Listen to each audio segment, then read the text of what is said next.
त्वमज्ञानतिमिरान्धस्य ज्ञानाञ्जनशलाकया चक्षुरुन्मीलितं येन तस्मै श्रीगुरुवे नमः।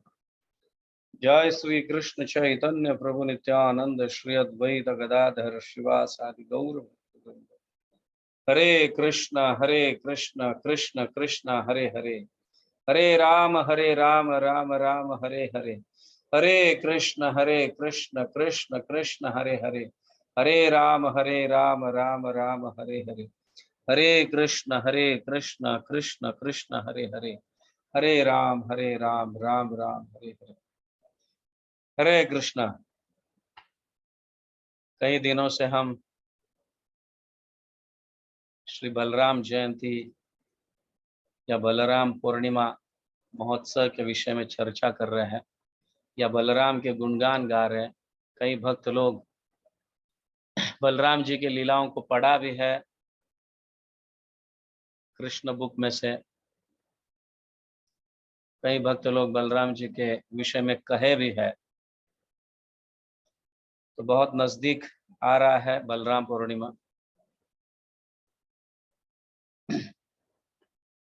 तो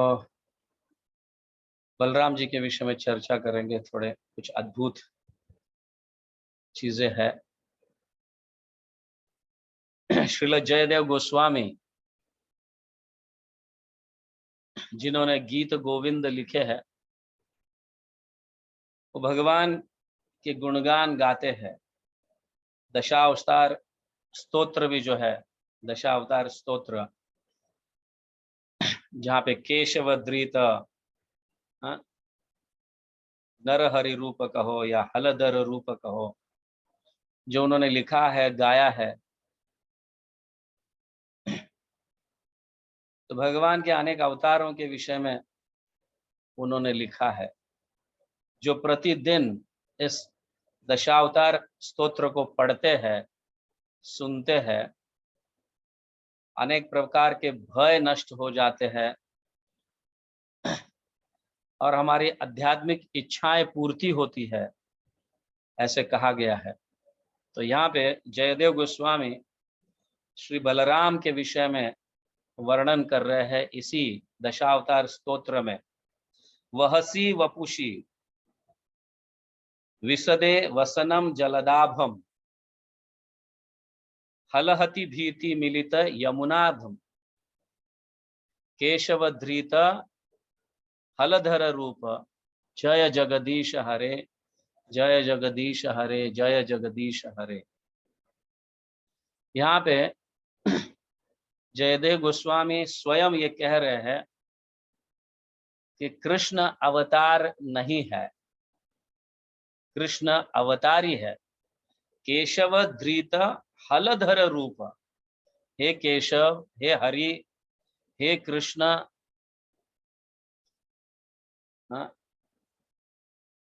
आप बलराम के रूप में प्रकट हुए हो। यहाँ पे कहा जा रहा है बलराम के रूप में प्रकट हुए हो। कभी कभी भक्तों को कंफ्यूजन हो जाता है, हाँ, इसलिए उनके वेशभूषा का भी वर्णन कर रहे हैं। हाँ, वहसी वहसी वपुषी विशदे वसनम, वसन मतलब पहनने वाले। क्या पहनते हैं? जैसे नीले बादल होते हैं जो बारिश बरसाते हैं, जलदाभ हम, बादल, नीले बादल जो बरसात बरसाते हैं, बारिश बरसाते हैं, पानी बरसाते हैं, जलदाभ हम। ऐसे वस्त्र, नीले वस्त्र को धारण करते हैं। कभी कभी हम उस वस्त्रों को नीलांबर भी बोलते हैं, जैसे पीतांबर बोलते हैं वैसे नीलांबर भी बोलते हैं। सो नीलांबर वस्त्र को धारण करने वाले गोरे रंग के है भगवान, ऐसा कहा गया है। समझ गया ना? हे केशव, हे हरि, जय जगदीश हरे, पूरे असंख्य ब्रह्मांडों के आध्यात्मिक जगत के नायक, हे केशव, हे कृष्ण, हे हरि, आप गोरे रूप में अवतरित हुए हो। और नीले वस्त्रों को धारण करते हो। बलराम नीले वस्त्र को धारण इसलिए करते हैं क्योंकि भगवान नीले है, श्याम सुंदर है। आप समझ गए? उसी तरह से श्रीमती राधा रानी भी नीले वस्त्र को धारण करती है क्योंकि श्याम सुंदर उन्हें बहुत प्रिय है। ठीक उसी तरह से बलराम को भी कृष्ण बहुत प्रिय है, इसलिए वो भी नीलांबर वस्त्र को धारण करते हैं, नीले वस्त्र को धारण करते हैं और हलधर रूप, हल को पकड़ते हैं। हल मतलब जो खेती बाड़ी करते हैं, हल आप जानते हैं? यस, सारे लोग इससे विख्यात है। हाँ, हल को धारण करने वाले। हाँ? इस पर से हमें पता चलता है कि बलराम को एग्रीकल्चर में कितना इंटरेस्ट है। कृष्ण को गायों का पालन करने में इंटरेस्ट है, तो बलराम को खेती बाड़ी करने में बहुत इंटरेस्ट है। ये दो भगवान जो है, श्याम वर्ण के और श्वेत वर्ण के, कृष्ण और बलराम, दोनों को एक्चुअली क्या पसंद है? दोनों को क्या पसंद है? भगवान श्री कृष्ण को गैया पसंद है और बलराम को खेती पसंद है, एग्रीकल्चर पसंद है। तो एग्रीकल्चर यहाँ पे सिर्फ इस रूप में नहीं लेना चाहिए, जमीन को हल करके अनाज को उगाते हैं, ऐसी बात ऑफ कोर्स ये तो है ही, बट यहाँ पे हल जो है जीवों को भी बीजारोपण करते हैं। समझ गया ना? अनेक जीव उनसे निकलते हैं। इतने ही मतलब इस भौतिक जगत के ही जीव नहीं, लेकिन आध्यात्मिक जगत में भी जितने भी जीव है, उन सभी के स्रोत जो है, मूल जो है, वो बलराम है। जैसे माली बीजारोपण करते हैं और धीरे धीरे पौधे उगने लगते हैं, पेड़ बन जाते हैं, ठीक उसी तरह से बलराम भी जो है बीजारोपण करते हैं, वो स्रोत है। सो बलराम स्वयं जो है वृंदावन के रूप में भी प्रकट हुए हैं। बलराम स्वयं, कृष्ण तो अपने लीलाओं को विस्तार करने के लिए, बढ़ाने के लिए बलराम को प्रकट किए, बलराम के रूप में विस्तार हुए। केशव धृत हलधर रूप जय जगदीश हरे। इस पर से हम समझते हैं कि भगवान श्री कृष्ण अपने आप को बलराम के रूप में विस्तार किए ताकि आगे लीलाओं को बढ़ाए। और बलराम का मुख्य उद्देश्य, अवतरित होने का मुख्य उद्देश्य यह है कि वो कृष्ण की सेवा करते हैं, कृष्ण को प्रसन्न हेतु सारे कार्य करते हैं। और कृष्ण जैसे अनेक प्रकार की इच्छाएं करते हैं, बलराम तत्काल उसको प्रकट करते हैं। समझ गए ना? उसको प्रकट करते हैं। तो बलराम स्वयं आध्यात्मिक जगत के वो उनके माध्यम से क्रिएशन हुआ है। आध्यात्मिक जगत उनका विस्तार है, बलराम का विस्तार है आध्यात्मिक जगत।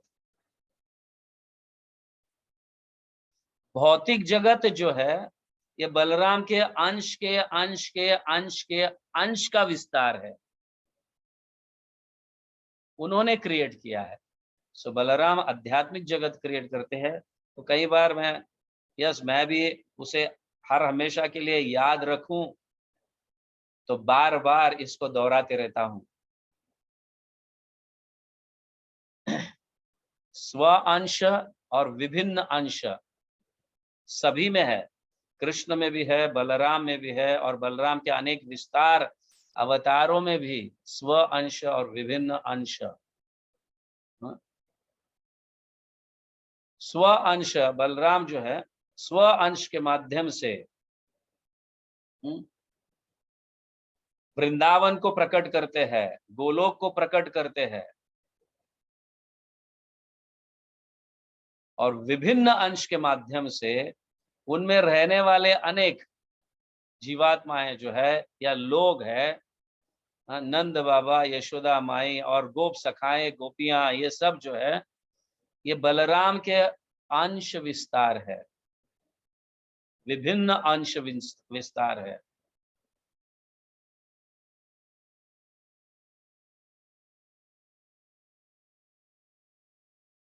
तो वृंदावन भी जो है ये बलराम का विस्तार है स्वयं।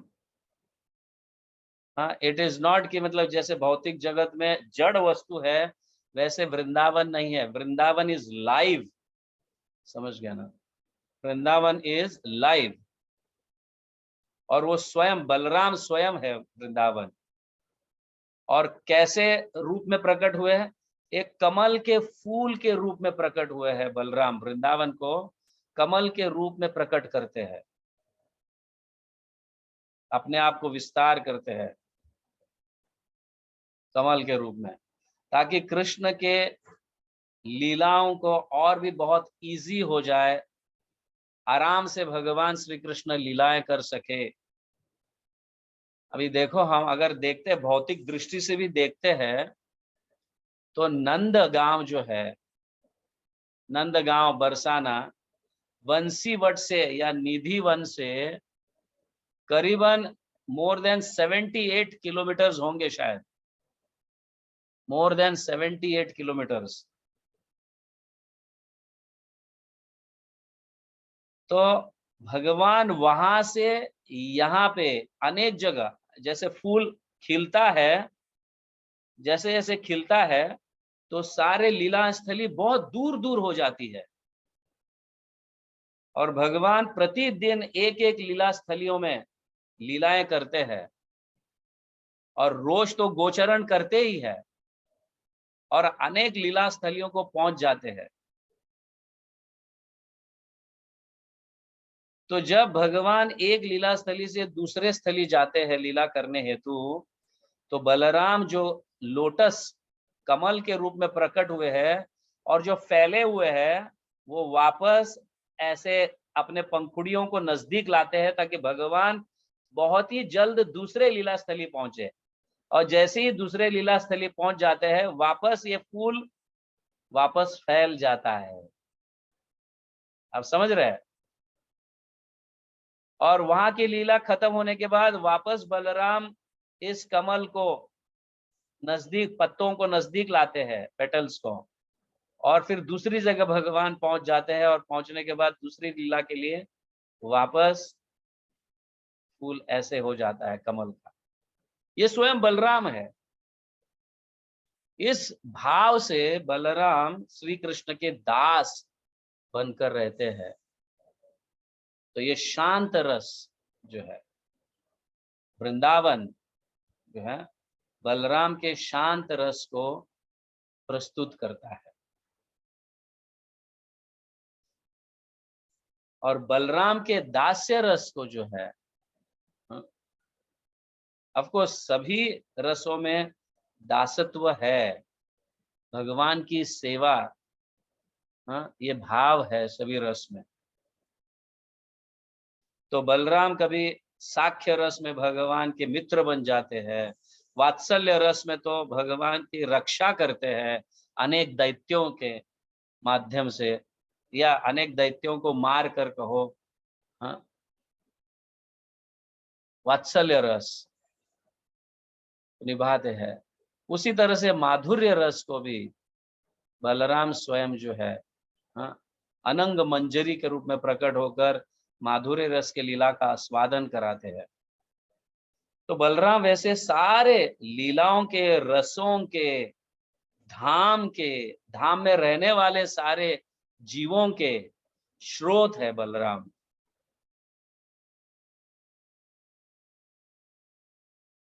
और यही बलराम का स्व अंश जब विस्तार होता है, हाँ, मूल शंकरषण में, और ये मूल शंकरषण जो है, हाँ, द्वारका मथुरा में निवास करते हैं। बलराम द्वारका में निवास नहीं करते, मथुरा में निवास नहीं करते, बलराम सिर्फ वृंदावन में निवास करते हैं। और अपने आप को कृष्ण की सेवा के हेतु सारे इंग्रेडिएंट्स को, हाँ, वृंदावन, अनेक मतलब माताएं, सखियां, सखाएं, हाँ, सभी को निर्माण करते हैं। तो बलराम जब वृंदावन से बाहर आते हैं, बाहर आते हैं का अर्थ है मूल शंकरषण के रूप में बाहर आ जाते हैं और मथुरा और द्वारका में निवास करते हैं। और इस मथुरा द्वारका में भी विभिन्न अंश और स्व अंश के रूप में, हाँ, ये मूल शंकरषण प्रकट हो जाते हैं। उनके विभिन्न अंश, मूल शंकरषण के विभिन्न अंश कौन है? देवकी, हाँ, वसुदेव और उनके सारे सगे संबंधी जो है, ये विभिन्न अंश के रूप में प्रकट होकर उनकी भगवान की सेवा करते हैं। फिर वही स्व अंश जो है आगे विस्तार होता है महाशंकरषण के रूप में। और महाशंकरषण जो है वो रहते हैं पूरे वैकुंठ जगत में, जहां पे अनेक भगवान के धाम है। वामन धाम कहो, नरसिंह धाम कहो, अयोध्या धाम कहो, ऐसे अनेक ऐसे अपने आप को विस्तार करते हैं।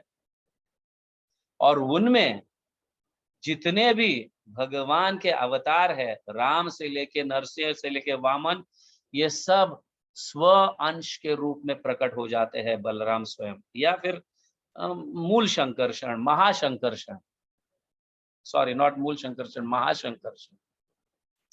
और महाशंकरषण का विभिन्न अंश जो है, हाँ, उनके सारे संबंधी, अयोध्या में रहने वाले दशरथ, कौशल्या, हाँ, सभी,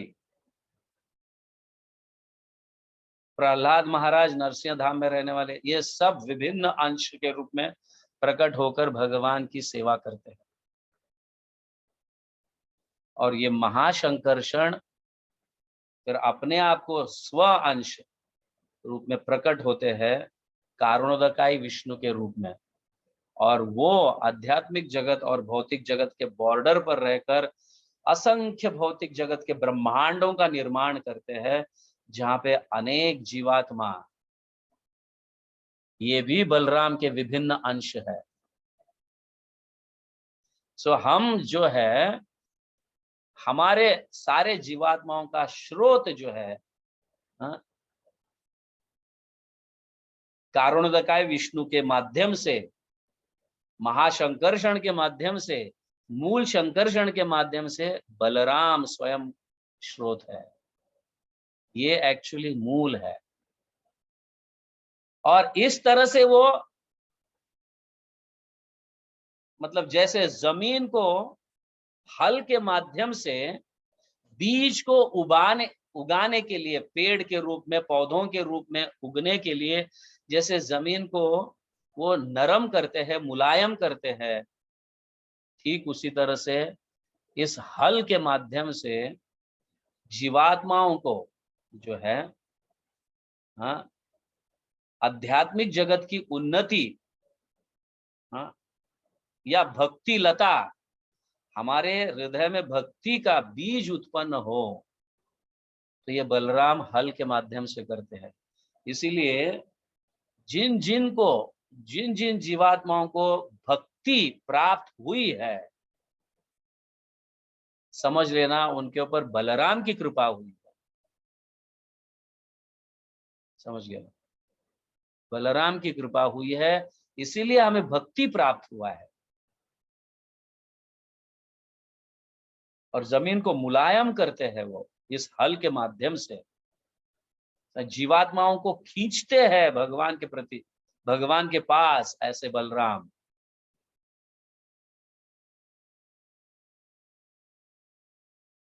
इसलिए हलधर रूप, हाँ, जय जगदीश हरे, जय जगदीश हरे, जय केशव धृत हलधर रूप, जय जगदीश हरे। सो इस जगत को, जगत के सारे जीवात्माओं को हरि देने के लिए हलधर का रूप धारण करते हैं, हरि के पास खींचने के लिए, ताकि ये जीवात्मा पवित्र हो और भगवान की सेवा में लगे।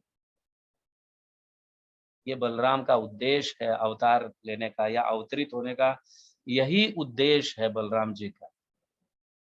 तो समझिए, जिन जिन जीवों को भक्ति प्राप्त हुई है, भगवान के प्रति प्रेम उजागर हो रहा है, तो समझ लेना कि बलराम की कृपा प्राप्त हो रही है। जैसे जैसे हम भगवान के नजदीक जाएंगे,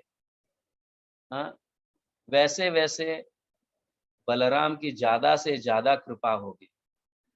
अभी तो हम भौतिक जगत में हैं, इसलिए कारुणोदशाय विष्णु या महाशंकर्षण की कृपा।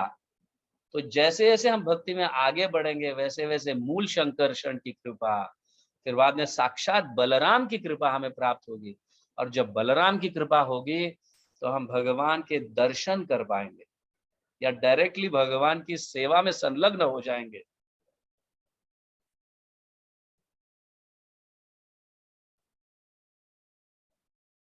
तो वैसे जैसे भक्ति लता बीज, लता धीरे धीरे बढ़ते जाती है, समझ गए ना, ऊपर के बीज, पहला बीज होता है।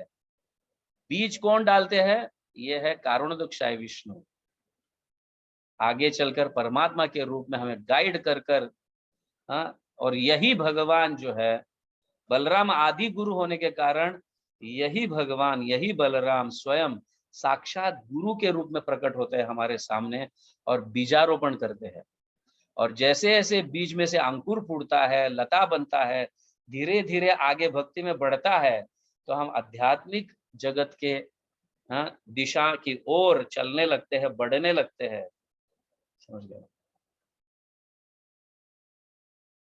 तो हम वहां पे आध्यात्मिक जगत में, खास करके वृंदावन में, ब्रजमंडल में बलराम की कृपा प्राप्त कर कर हम भगवान की सेवा में, डायरेक्टली राधा कृष्ण की सेवा में संलग्न होते हैं। बस बलराम आविर्भाव या बलराम अवतरित होने का मूल कारण तो यही है, समझ गए? और बलराम जी हल को पकड़ने का भी मूल कारण यही है कि किसी तरह से जीवात्माओं को भगवान की ओर खींचे और उनके हृदय रूपी जमीन को जो है मुलायम करे, ताकि भक्ति लता बीज बढ़ते रहे। बीज से फिर लता हो, लता से धीरे धीरे धीरे अनेक फल प्राप्त हो जो प्रेम के हैं। भगवान के लीलाओं के प्रति प्रेम जागृत अनेक रूपों के फल के माध्यम से ये रिजल्ट, ये फल मिलता है।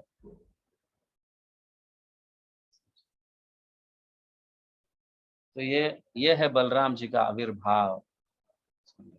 कहने का तात्पर्य यह है, भगवान श्री कृष्ण के सेवा के लिए, मतलब बलराम सेवक भगवान है और भगवान श्री कृष्ण जो है वो सेव्य भगवान है। सेवा लेने वाले भगवान और सेवा देने वाले भगवान। तो हमें भी बलराम सेवा प्रदान करते हैं गुरु के माध्यम से, ताकि हम जल्दी से जल्दी भगवान के लीला में प्रवेश करें, उनकी डायरेक्टली सेवा करें। और जो व्यक्ति अहंकारी है, भगवान की सेवा करने में मतलब देरी करता है या फिर जल्दी नहीं अपनाता है, तो उसको बलराम दंड के रूप में देकर उसको अब नजदीक खींचते हैं। जैसे माँ थप्पड़ लगाती है, कुछ गलतियां होती है, तो ठीक उसी तरह से बलराम दंड देकर फिर रियलाइजेशन होता है उस जीवात्मा को, नहीं नहीं मैं कुछ गलत किया, मुझे भगवान की सेवा करनी चाहिए। इस माध्यम से वो भगवान के निकट आ जाते हैं सेवा करने हेतु। तो वैसा देखा जाए, ये सारा भौतिक जगत कहो, आध्यात्मिक जगत कहो, उनमें रहने वाले असंख्य ब्रह्मांड कहो, या अनेक धाम वैकुंठ में कहो, या अयोध्या कहो, मथुरा कहो, द्वारका कहो या गोलोक धाम, ये सब बलराम का विस्तार है, स्व अंश के रूप में या तो विभिन्न अंश के रूप में, जितने भी जीवात्मा। सो बलराम हमें हर हमेशा बलराम को हमें प्रार्थना करनी चाहिए कि वो हमें शक्ति दे ताकि हम भक्ति में आगे बढ़े। और जितने भी हमारे मतलब भक्ति के रास्ते में जितने भी आपत्तियां आती है ना, वो सब को बलराम स्वयं नष्ट करे और हम आराम से आगे भक्ति में बढ़े।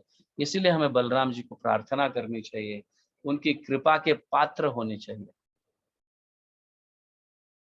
ये बहुत महत्वपूर्ण है हमारे जीवन में, बलराम की पूजा, बलराम का स्मरण करना, मतलब बलराम की सेवा करना या गुरु की सेवा करना, ये बहुत महत्वपूर्ण है हमारे जीवन में।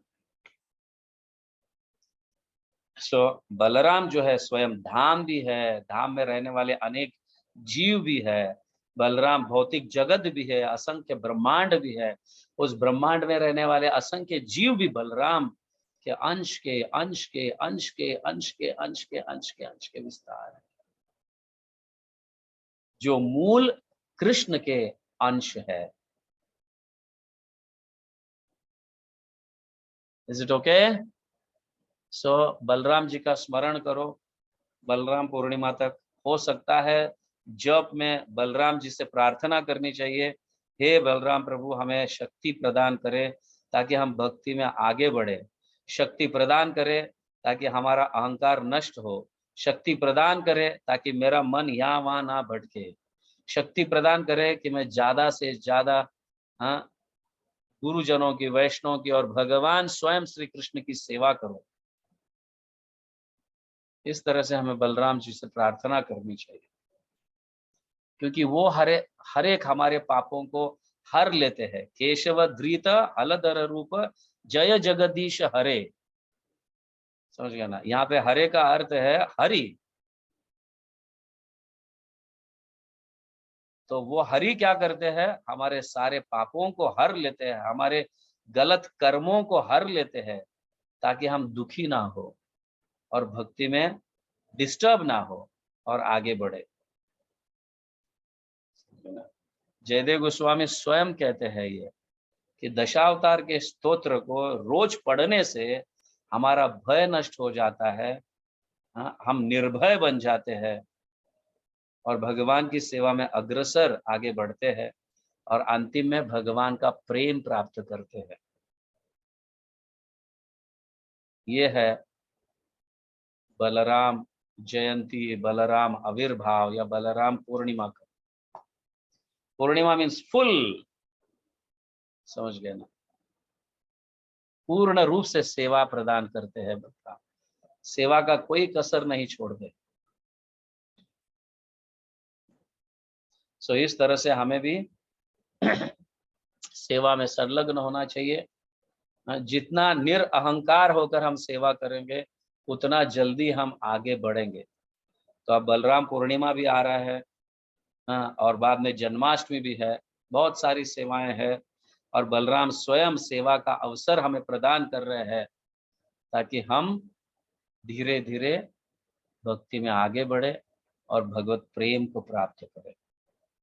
श्री बलराम जयंती महोत्सव की जय, बलराम पूर्णिमा की जय, जन्माष्टमी महोत्सव की जय, गौर प्रेमानंदे, हरि हरि बोल।